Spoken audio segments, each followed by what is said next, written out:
안녕하십니까. 밝은누리 모임의 이창년입니다. 오늘은 현재 우리나라의 이 어지러운 여러 난국에 대해서 이걸 어떻게 할지 한번 생각해 보도록 하겠습니다. 먼저 가장 지금 우리 나라에 심각하게 다가오는 제일 큰 문제는 무엇보다도 급격한 인구 절벽을 가져오는 초저출산 문제라고 하겠습니다. 어머니, 아버지가 있으니까 여성 1인당 2명은 낳아야지 인구가 유지가 되겠죠. 그래서 이제 여러 가지 요인을 감안해서 2.1명이 인구가 유지되는 그 학교 출산율의 선이라고 그러는데, 대부분의 선진국은 물론 2.1명보다는 조금 낮습니다. 그러나 1.5명 이하인 나라는 또 그렇게 많지도 않습니다. 그래서 지금 심각한 나라들이 초고령화 사회로 들었다는 일본, 학교 출산율이 한 1.3명 정도 된다고 그러고, 우리나라의 경우는 2018년부터 벌써 학교 출산율이 1.0명 이하로 떨어져 가지고 OECD 국가 중에서 유일하게 학교 출산율이 1.0명 이하입니다. 참, 그런데 그 이후로도 계속 떨어져 가지고 작년에는 0.78명이 학교 출산율이었다고 합니다. 계속 이렇게 출산율이 떨어지기 때문에 앞으로 5년 뒤에는 이런 추세로 나간다면 학교 출산율이 아마 0.5명대 이하로 될 수도 있지 않을까, 또 이런 걱정이 됩니다. 학교 출산율이 0.5명이라고 그러면 정말로 심각하겠죠. 지금도 학교 출산율이 작년에 0.78명이라고 그랬는데, 그럴 때 벌써 작년에 그 신생아 수가 25만 명이 채 되지 않았다고 그럽니다. 그런데 우리나라 신생아 수가 5년 전만 하더라도 30만 명이 넘었습니다. 그러니까 이게 신생아 수도 지금 급격하게 줄어들고 있습니다. 그래서 지금은 이제 나라의 명맥을 유지하기 위해서는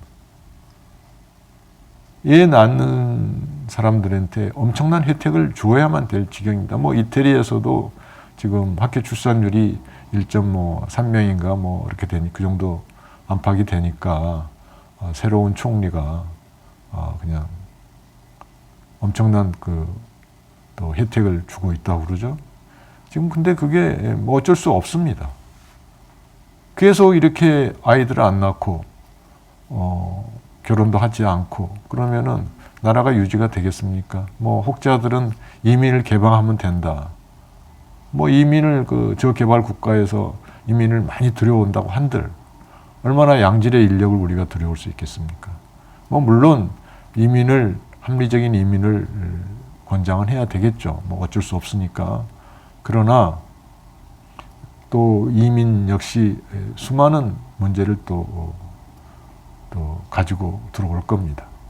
그래서 어쨌든 간에 지금 현재 우리나라에 살고 있는 사람들이 아이들을 많이 낳고 키우도록 학교 출산율을 높여야 되겠죠. 그래서 수많은 엄청난 예산을 투입했지만은 지금 전혀 효과를 보지 못하고 있는 것 같습니다. 이런 또 이제 저출산의 지금 영향으로 대학교 들어갈 수 있는 고등학교 졸업생의 숫자가 대학 전체 정원의 숫자보다 더 줄어들었습니다. 그러니 결국은 이제 대학 정원이 넘쳐나는 거죠. 지원자에 비해서. 그러니까 대학도 이제 문을 닫을 수밖에 없게 된. 그래서 차례대로 지방에서부터 차례대로 벚꽃 피는 순서라고 그러죠. 왜냐하면은 벚꽃 피는 순서가 남쪽이 붙으니까 서울에서 먼 순서가 바로 벚꽃 피는 순서와 같기 때문에 벚꽃 피는 순서대로 대학이 문을 닫는다. 지금 이런 얘기가 나오고 있는데 실제로 그러고 있습니다. 매년 지금 5-6개, 7-8개 이렇게 대학들이 문을 닫고 있습니다. 시시한 대학들 문 닫은들 어떠랴 이렇게 할 수도 있지만은 지금 2000년에 비해서 지금의 신생아 숫자는, 예를 들면 작년의 신생아 숫자는 거의 절반 정도로 줄어들었습니다. 작년에는 지금 25만 명이 안 되니까 모든 사람들이 대학에 가지는 않으니까 대학 진학률이 80% 정도라고 그러면은 20년 후에 지금 이제 대학에 들어갈 사람이 한 20만 조금 넘을 텐데 들어갈 수 있는 사람이 지금은 작년에 대학 정원이 45만 명이니까 대학 정원이 절반으로 줄여야 된다는 얘기죠. 그러니까 벌써 작년, 재작년부터 대학이 없어진다고 난리가 나고 있는데 지금서부터 20년까지 계속 대학 숫자가 줄어들어가지고 전체 대학 정원의 절반 이하로 대학이 숫자가 줄어든다는 얘기죠. 그러니까 그렇게 되면은 아주 나쁜 대학들만 없어지는 게 아니라 우리나라 대학의 전체의 절반이 없어져야 되니까 굉장히 심각한 문제죠. 대학은 우리나라 인력의 리저버, 저수지라고 할 수가 있죠. 대학에 보유하고 있는 그 고급 인력이 가장 많기 때문에 우리나라 연구소에도 고급 인력들이 있지만은 그 연구소들에 있는 인력은 대학에 있는 인력들에 비해서 훨씬 작습니다. 그리고 대학은 기초적인 우리나라 뭐라고 그러네, 학문과 과학기술의 산실이라고 할 수가 있습니다. 근데 대학들이 절반을 문을 닫으면 나머지 대학들은 승승장구할 수 있을까요? 나머지 대학들도 생존을 위해서 모든 노력을 해야 되겠죠. 참으로 심각한 문제입니다. 다시 말하면은 국력의 바탕이 흐려지는 거죠. 자, 그런데 초저출산이 돼가지고 지금 2000년대에 50만에 있던 신생아가 지금 25만으로 절반 정도 줄었다면 인구가 앞으로 절반으로 줄어든다는 얘기 아닙니까? 자, 그렇다면 인구가 절반으로 줄어들면 경제는 유지가 될 거며 연금 체계는 유지가 될 거며 모든 게 제대로 돌아가겠습니까? 그게 바로 인구 절벽 현상이죠. 심각합니다. 그게 지금 젊은이들은 국민연금에도 들지 않겠다고 하는 거 아닙니까? 왜 우리가 노후 세대를 부양해야 되느냐? 우리는 어차피 국민연금 받기도 어려울 텐데 이렇게 해요. 이게 굉장히 심각한 문제이기 때문에 이걸 해결해야 되는데 정치권은 지금 그런 문제를 해결은커녕 자기들 앞에 있는 문제 처리하기도 지금 난감해하고 있습니다. 최근에 터진 당 대표 선거에서의 돈봉투 사건, 그 다음에 또 국민의힘은 어떻습니까? 국민의힘은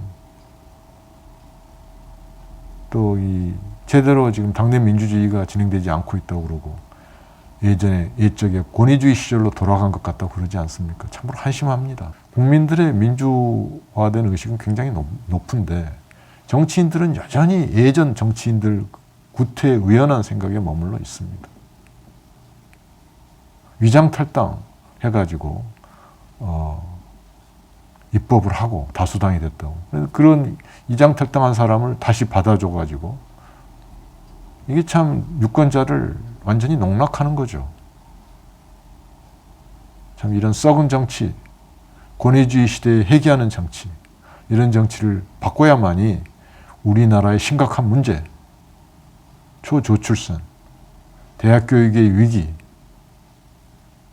그 다음에 또 지금 초고령 사회로 가는 데 있어서 여러 가지 위험, 그뿐이겠습니까? 지금 현재는 우리나라가 당군 이래 가장 잘 살고 있다고 그러죠. 그러나 이미 작년부터 무역 적자가 계속되고 있습니다.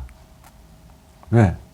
세계 경기 침체가 돼가지고 반도체가 팔리지 않으니까 그런 거죠. 그런데 반도체는 우리나라가 중국에 거의 40%를 판다고 그러는데 중국이 자기네 국산화하겠다고. 특히나 지금 메모리 분야, 우리의 주력 분야인 메모리 분야는 중국에서 이미 자기네 회사들을 만들어가지고 생산하고 있습니다. 물론 아주 우리나라에 조금 기술이 뒤처지긴 하지만은 생산량이 적고, 그러나 그들이 거국적으로 돈을 투자하면은 또 몇 년 뒤면은 따라잡을 수 있을 겁니다. 자, 그렇게 되면 우리가 뭘로 우리 미래 먹거리를 채워나갈 겁니까? 그래서 지금 이런 우리나라가 현재 가지고 있는 산업과 과학기술 경쟁력을, 산업의 경쟁력은 유지하고 과학기술은 발전시키려면은 지금 상태로는 안 됩니다. 뭔가 교육에서부터 획기적으로 고쳐야 되는데 지금 정치권은 그런 일에 대해서는 눈 감고 있습니다. 왜? 지금 뭐 민주주의를 뭐 수호하느냐 마느냐 이런 거. 정치인은 간단합니다. 새로운 인물들이 나와가지고 그 썩은 마인드, 특권의식에 가득 찬 그 썩어빠진 정치를 안 하면 되는 겁니다. 예를 들자면 국회의원들이 전부 다 봉사는 스웨덴이나 핀란드 같이 봉사하는 자세로 임한다면 그게 로비나 이런 게 먹혀 들어가겠습니까? 그러면은 사법부도 저절로 정화될 거고 모든 게 정화됩니다. 그래서 정치 정화가 가장 중요합니다. 왜냐? 정치는 우리 사회의 틀을 정하는 기본이기 때문입니다. 그래서 정치를 바로잡아야 되겠습니다. 여러분, 밝은 누리 모임에서 함께 한번 우리 시민들이 모여가지고 정치를 바로잡아 보기를 바랍니다. 이태리도 오송 운동이 불과 10년 전에 일어나가지고 2, 3년 전인가요? 지금 집권 제1당까지 됐습니다. 물론 이태리는 부패가 정말로 심했죠. 네. 그렇지만 우리나라도 이대로는 지금 잘 나가고 있죠. 뭐 대중문화나 K-팝 뭐 이런 거 얼마나 잘 나갑니다. 한류라고 그러지 않습니까? 모든 분야에서. 이대로 우리가 주저앉을 수는 없죠. 정치를 바로잡아야 됩니다. 여러분 함께 하십시다. 밝은 누리 모임은 플랫폼 시민정당을 지향하고 있으니까 뭐 그렇게 해서 되겠냐 이렇게 생각하면 안 되죠. 같이 모여서 하면 될 겁니다. 자, 함께 하십시다. 밝은 누리 모임에서 함께 해가지고 시민정당을 만들어가지고 지금 공천을 한다는 게 말이 됩니까? 공천한다는 거는 당의 실권자 혹은 권력자들이 임으로 자기네 입맛에 맞는 사람들을 국회의원 뽑는다는 얘기 아닙니까? 지금 지방의회, 기초의원, 광역의원도 다 해당 당의 당협위원장이나 국회의원이 뽑으니까 그거에 대해서도 지금 여당에서 그거를 돈을 거뒀다 이래가지고 지금 문제가 되고 있지 않습니까? 썩었습니다. 여당, 야당 할 것 없이. 이대로는 안 됩니다. 정말로 시민들이 모여가지고 정치는 시민들이 해야 됩니다. 정치란 게 별겁니까? 제대로 사회가 돌아가게 하면은 그게 제대로 된 정치가 됩니다. 이태리 오송운동도 그래가지고 이태리 국회의원들을 3분의 1을 감축하지 않았습니까? 그 어렵다는 국회의원 감축했습니다. 우리도 할 수 있습니다. 촛불혁명을 이룩한 대한민국 국민입니다. 할 수 있습니다. 같이 하십시다. 고맙습니다.